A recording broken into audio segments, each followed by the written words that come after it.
प्रतियोगी विद्यार्थियों, स्वागत है आप सभी का आपके अपने YouTube चैनल प्रारंभ आईएएस में। कैसे हैं आप लोग? उम्मीद करता हूं कि अच्छे होंगे और तैयारी भी अच्छी चल रही होगी।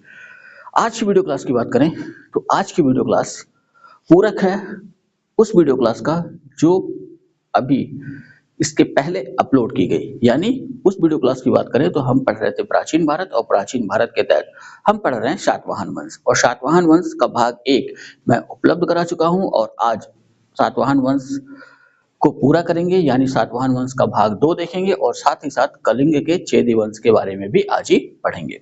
तो अगर अभी तक आपने सातवाहन वंश से संबंधित भाग 1 वाली वीडियो क्लास नहीं देखी है तो वो अवश्य देख लें, उसके बाद ही ये भाग 2 वाली वीडियो क्लास आप देखें।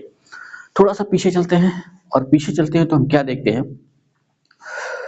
कि मौर्य वंश का अंतिम शासक था बृहद्रथ, जिसकी हत्या उसके अमात्य या सेनापति पुष्यमित्र शुंग ने करके एक जो नवीन वंश की स्थापना की मगध पे, उसे नाम दिया गया शुंग वंश। ठीक है, और आगे चल के शुंग वंश का आखिरी शासक था देवभूति, जिसकी हत्या उसके अमात्य वसुदेव द्वारा कर दी गई और एक नवीन वंश की उसने स्थापना की और वो वंश कहलाया कर्ण वंश। और उसके आगे अगर हम इतिहास के क्रम में देखें तो कर्ण वंश का अंतिम शासक था सुशर्मा या सुशर्मन, जिसकी हत्या उसके अमात्य शिमुख या सिंधुक ने करके एक नवीन वंश की स्थापना की और वो वंश कहलाया सातवाहन राजवंश। ठीक है, और जब सातवाहन वंश की शुरुआत हम लोगों ने की थी तो हम लोगों ने देखा था कि विंध्य पर्वत के दक्षिण में, यानी जिसे हम दक्षिण भारत कहते हैं, तो प्राचीन भारत में विभाजन ही ऐसे हुआ था कि विंध्य पर्वत श्रृंखला के उत्तर में उत्तर भारत और विंध्य पर्वत श्रृंखला के दक्षिण में दक्षिण भारत, जिसे नाम दिया गया दक्कन। तो दक्कन में हम दो शक्तियों का उदय देखते हैं, एक तो सातवाहन और दूसरे कलिंग का चेदी। तो आज की वीडियो क्लास में पहले हम सातवाहन वंश को पूरा करेंगे, फिर देखेंगे चेदी वंश के बारे में। सातवाहन वंश की स्थापना सिंधुक या शिमुख ने की। ठीक है, और उसके बाद जो सिंधुक या शिमुख का जो भाई था वो था कृष्ण या कर्ण, वो सातवाहन वंश का शासक बना। ऐसा इसलिए क्योंकि शिमुख का जो पुत्र है श्री सातकर्णी, ये अभी अवयस्क था, इस वजह से कर्ण या कृष्ण ने सातवाहन वंश की सत्ता संभाली।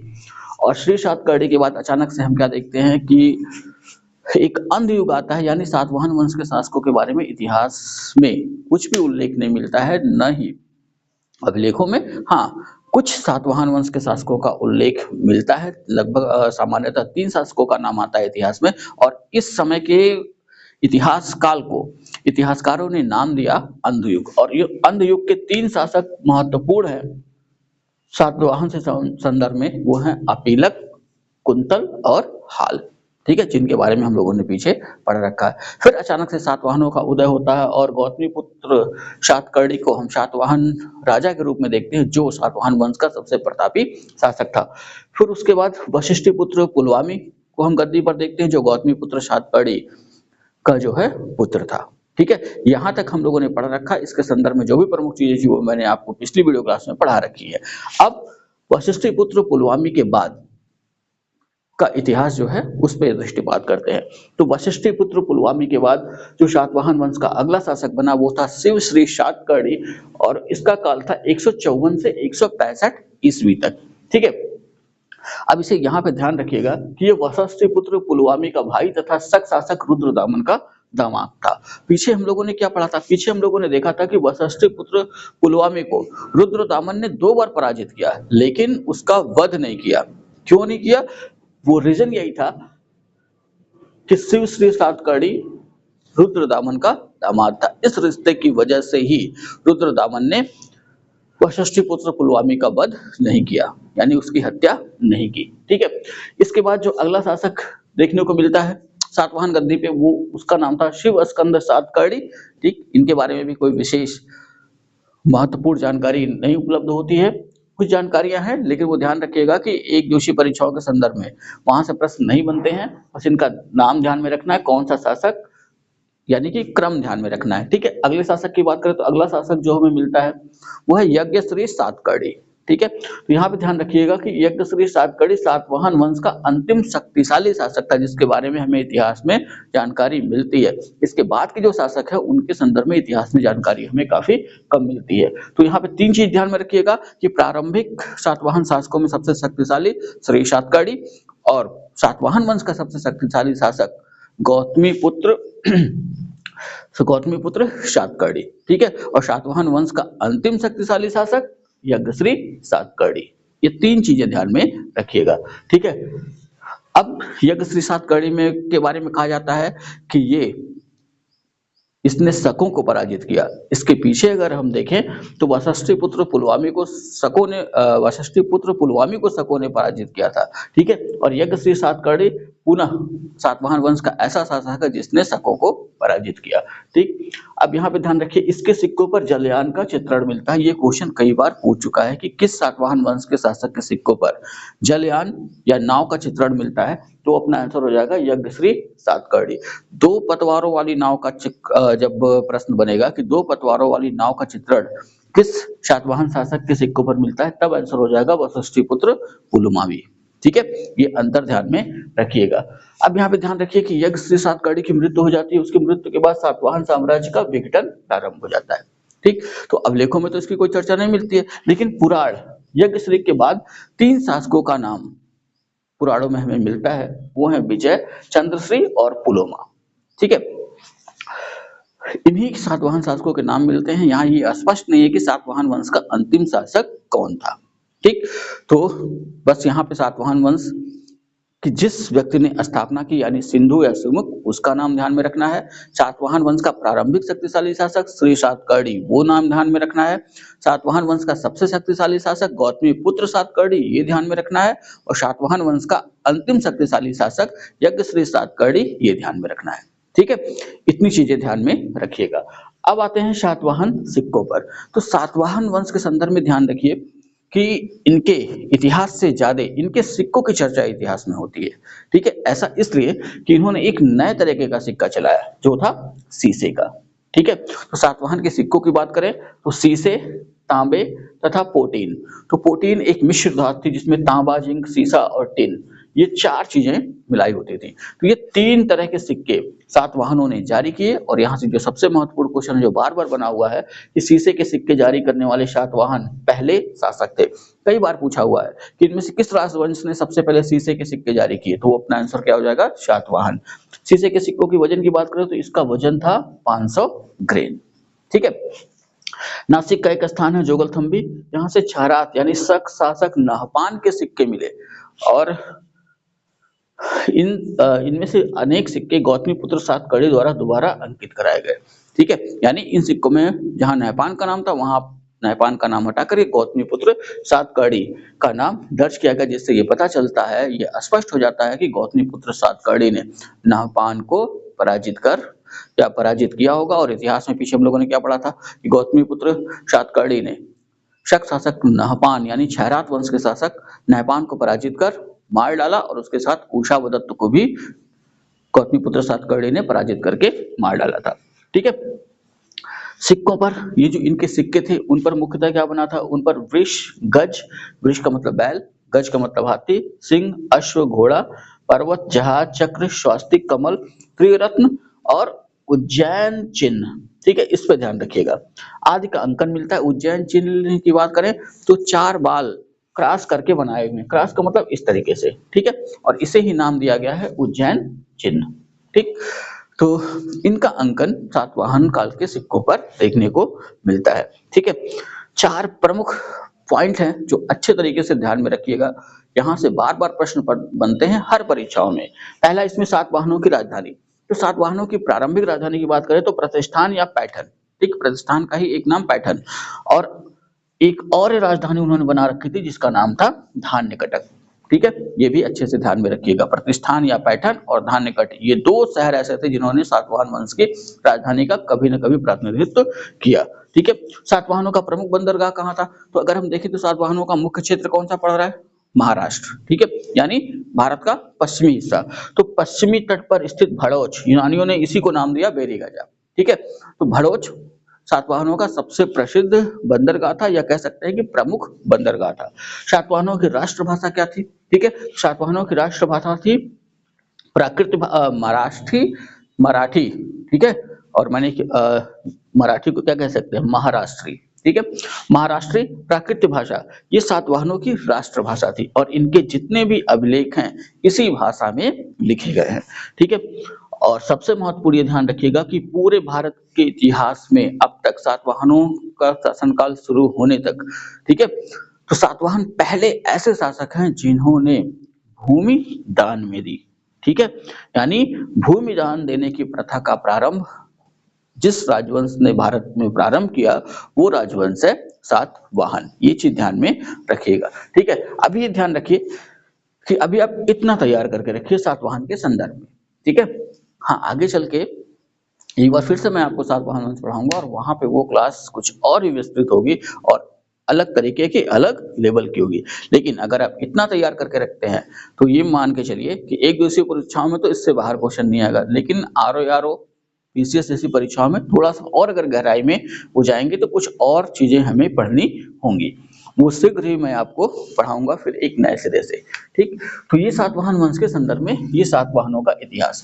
तो एक चीज और ध्यान में रखिएगा, जैसे आजकल एक नए तरीके का क्वेश्चन बन रहा है जैसे कि वो सातवाहन वंश, तो आपको ये प्रश्न देंगे कि सातवाहन शासकों को सही क्रम में व्यवस्थित करिए, ठीक है। तो यहाँ पे क्रम में व्यवस्थित करने का मतलब कि ये जो क्रम आप देख रहे हैं ना, ये क्रम आपको याद होना चाहिए। जैसे शुरुआत की बात करें तो सिमुक, सिमुक के बाद कर्ण कृष्ण, कर्ण कृष्ण के बाद श्री शातकर्णी, उसके बाद अंधयुग आ जाता है, अंधयुग के 3 शासक अपिलक कुंतलहाल, ठीक। उसके बाद फिर से सातवाहनों का उदय होता है और हम क्या देखते हैं कि गौतमी पुत्र सातकर्णी, वशिष्ठी पुत्र पुलवामी, शिव श्री सातकर्णी, शिव स्कंद सातकर्णी, यज्ञ श्री सातकर्णी, यानी कि ये 5 नाम अच्छे से ध्यान में रखिएगा और उधर ये 3 नाम, ठीक है। तो ये यहाँ से ये वाला क्वेश्चन आपका हल हो जाएगा। अब आते हैं अगले राजवंश के बारे में जो है कलिंग का चेदी वंश, या इसे नाम दिया गया महामेघ वाहन वंश, ठीक है। ऐसा इसलिए क्योंकि इस वंश की स्थापना यानी कलिंग के चेदी वंश की स्थापना महामेघ वाहन नामक व्यक्ति ने की थी, इसलिए इस वंश को महामेघ वाहन वंश भी कहा जाता है। कलिंग यानी उड़ीसा वर्तमान, ठीक है, उड़ीसा का ही प्राचीन नाम कलिंग। तो कलिंग के चेदी वंश का संस्थापक महामेघ वाहन, ठीक, अच्छे से ध्यान में रखिएगा। कलिंग के चेदी वंश की जानकारी का प्रमुख स्रोत क्या है? तो कलिंग के चेदी वंश की जानकारी का जो प्रमुख स्रोत है वो है हाथी गुम्फा अभिलेख, जिसे उत्कीर्ण करवाया था चेदी वंश के सबसे प्रतापी शासक खारवेल ने। अब यहाँ पे ध्यान रखिए कि चेदी वंश के बारे में अधिक जानकारी हमें उपलब्ध नहीं हो पाती है। इस वंश की जानकारी के लिए एकमात्र स्रोत पे हमें आश्रित होना पड़ता है और वो स्रोत है हाथी गुम्फा अभिलेख, ठीक है। इस वंश का सबसे शक्तिशाली शासक, तो सबसे शक्तिशाली शासक खारवेल, ठीक। और खारवेल का नाम याद आते ही ध्यान में रखिएगा कि पूछा जाता है कि ये किस धर्म का अनुयायी था, तो खारवेल जैन धर्म का अनुयायी था। इतनी चीजें सबसे बेसिक है, ये ध्यान में रखिएगा, ठीक है। यानी जो महत्वपूर्ण प्रश्न बनेंगे वो यही बनेंगे कि कलिंग के चेदी वंश का संस्थापक तो महामेघ वाहन, ठीक है। चेदी वंश के इतिहास जानने का प्रमुख स्रोत तो हाथी गुम्फा अभिलेख जो उत्कीर्ण करवाया था खारवेल ने। खारवेल चेदी वंश का सबसे प्रतापी शासक, और एक चीज और ध्यान में रखनी है कि खारवेल जैन धर्म का पोषक था। पोषक के साथ साथ आप ये कह सकते हैं कि खारवेल जैन धर्म का अनुयायी था, ठीक है। तो इतनी चीजें इसके इतिहास के बारे में। अब जो सबसे महत्वपूर्ण है हाथी गुम्फा अभिलेख, यहाँ से जो प्रश्न बनेंगे वो इसी अभिलेख से ही अधिकतर बनेंगे, ठीक है। एक तो बनता कि खारवेल किस वंश से संबंधित था, तो ऑप्शन में या तो चेदी वंश दिया होगा या तो महामेघ वाहन वंश दिया होगा, जो ऑप्शन में होगा वो आपका आंसर हो जाएगा, ठीक है। तो हाथी गुम्फा अभिलेख के संदर्भ में पहले तो ये ध्यान रखिए प्राप्ति स्थल, ये हमको मिला कहाँ से, ठीक है। तो इसकी प्राप्ति होती है भुवनेश्वर उड़ीसा। तो भुवनेश्वर से 3 मील दूर उदयगिरी की पहाड़ियां हैं और उदयगिरी की पहाड़ी पर एक गुफा है, उस गुफा के ऊपर ही हमें ये हाथी गुम्फा अभिलेख उत्कीर्ण मिलता है। खोजा किसने, तो 1825 ईस्वी में बिशप स्टर्लिंग, ठीक है। आजकल प्रश्न बनाए जा रहे हैं अभिलेखों, जो प्रमुख अभिलेख हैं उनके खोजकर्ताओं के नाम पूछे जा रहे हैं, तो ये ध्यान में रखिएगा 1825 में बिशप स्टर्लिंग द्वारा हाथी गुम्फा अभिलेख की खोज की गई, ठीक है। अब इसका वाचन यानी पढ़ा सबसे पहले किसने, तो इसका प्रथम वाचन जेम्स प्रिंसप ने किया, लेकिन इनका वाचन जो है अशुद्ध था, ठीक है। इसको शुद्ध इतिहासकार नहीं मानते हैं। आगे चल के 1877 ईस्वी में कनिंघम तथा 1885 में भगवान लाल इंद्र द्वारा इसका शुद्ध पाठ प्रस्तुत किया गया, जिसे इतिहासकार भी मान्यता देते हैं, ठीक है। अब इस लेख की प्रमुख चीजें तो ध्यान में रखेंगे कि यह लेख 17 पंक्तियों में, लिपि है ब्राह्मी और भाषा है प्राकृत। ठीक है, तो ये सबसे प्रमुख पॉइंट इस लेख का कि हाथी गुम्फा अभिलेख कितनी पंक्तियों का है, 17। किस लिपि में लिखा गया है, तो ब्राह्मी लिपि में। किस भाषा में लिखा गया है, तो प्राकृत भाषा में लिखा गया है। ये तीन चीज यहाँ पे ध्यान में रखनी है। अगला जो पॉइंट ध्यान में रखना है कि हाथी गुम्फा अभिलेख की तिथि हमें नहीं मालूम है और साथ ही साथ इसे किसने लिखा है। ठीक है, उत्कीर्ण करवाने वाले शासक का नाम तुमको मिलता है खारवेल, लेकिन किसने लिखा है ये जानकारी हमें यहाँ से नहीं मिलती है। ठीक है, लेख उत्कीर्ण कराने वाला शासक, तो लेख उत्कीर्ण कराने वाला शासक है खारवेल। ठीक, तो ये सबसे प्रमुख जानकारी जो हमें ध्यान में रखनी है। ठीक है, अब इस अभिलेख से सबसे प्रमुख दो चीजें हमें पता चलती हैं जो हमें ध्यान में रखनी है। एक तो इस अभिलेख से ही पता चलता है कि खारवेल ने मगध के शासक, और इस अभिलेख के अनुसार खारवेल का समकालीन जो मगध का शासक था वो था वहशति मित्र या बृहस्पति मित्र। ठीक है, ऐसा इस अभिलेख से पता चलता है। वहशति मित्र या बृहस्पति मित्र पर इसने अभियान किया एवं मगध से जिनसेन तीर्थंकर शीतलनाथ की मूर्ति थी को वापस कलिंग ले गया। अब इस घटनाक्रम के लिए चलते हैं नंद वंश की तरफ। ठीक है, तो ये ध्यान रखिएगा कि अशोक जो मौर्य वंश का सबसे प्रतापी शासक था, उसने भी एक ही युद्ध अपने जीवन काल में लड़ा और वो था कलिंग का युद्ध। कलिंग को उसने जीता था, लेकिन अशोक से पहले अगर कलिंग के जीतने की बात आए प्रश्न में कि अशोक से पहले या सर्वप्रथम कलिंग को किसने जीता, इस तरह का अगर प्रश्न है तो यहाँ पे ध्यान में रखिएगा कि सबसे पहले नंद वंश के शासक महापद्म नंद ने कलिंग की विजय की थी। ठीक है, और महापद्म नंद भी जैन धर्म का ही अनुयायी था और जैन धर्म का ही पोषक था, और वहां से वो जिनसेन की प्रतिमा मगध उठा लाया था। ठीक है, और जिस प्रतिमा को वो उठा करके लाया वो तीर्थंकर शीतलनाथ की प्रतिमा बताई जाती है इतिहासकारों द्वारा। ठीक है, तो जब खारवेल शासक बना चेदी वंश का, तो वो भी जैन धर्म का अनुयायी था, तो उसने मगध पर आक्रमण किया और मगध पर आक्रमण करने के बाद वहशति मित्र या बृहस्पति मित्र को पराजित किया और मगध से जिनसेन की प्रतिमा वापस कलिंग उठा लाया। इसकी जानकारी हमें मिलती है हाथी गुम्फा अभिलेख से। ठीक है, इसी अभिलेख से यह भी पता चलता है कि खारवेल ने चोल चेर पांड्य शासकों को पराजित किया तथा यवनों एवं सातवाहन, पीछे हम लोगों ने जब सातवाहन पढ़ा था तो वहां पे पढ़ रखा था कि श्री सातकर्णी का समकालीन शासक खारवेल था। ठीक है, तो श्री सातकर्णी के विरुद्ध अभियान किया। अब इस अभियान के बारे में ये नहीं पता चलता है कि श्री सातकर्णी जीता था या खारवेल, लेकिन खारवेल ने उसके ऊपर यह अभियान किया था। इसकी जानकारी हमें हाथी गुम्फा अभिलेख से मिल जाती है। ठीक है, और सबसे प्रमुख इस अभिलेख के बारे में ध्यान रखिएगा कि यह अभिलेख नहरों की जानकारी देने वाला पहला अभिलेख है। ठीक है, जो भारत में नहरों का जाल इस समय हमें देखने को मिल रहा है, इन नहरों के संदर्भ में अगर ये प्रश्न पूछे कि जानकारी उपलब्ध कराने वाला पहला अभिलेखी साक्ष्य, ठीक है, या पहला अभिलेख, तो अपना आंसर होगा हाथी गुम्फा अभिलेख। हाथी गुम्फा अभिलेख से ही हमें पता चलता है कि खारवेल खुद अपने हाथी गुम्फा अभिलेख में बताता है कि जब महापद्म नंद ने कलिंग पर अधिकार किया तो वहां उसने कलिंग में नहरें खुदवाई थी।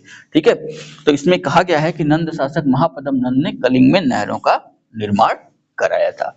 ठीक, तो इस चीज को अच्छे से ध्यान में रखिएगा। ये 3 पॉइंट हैं जो हाथी गुम्फा अभिलेख से हमें इतिहास के संदर्भ में ध्यान में रखने हैं। और ऊपर जो हम लोगों ने पढ़ा यानी 17 पंक्तियों का है, ब्राह्मी लिपि में है और प्राकृत भाषा में लिखा गया है, ये हमें याद रखना है।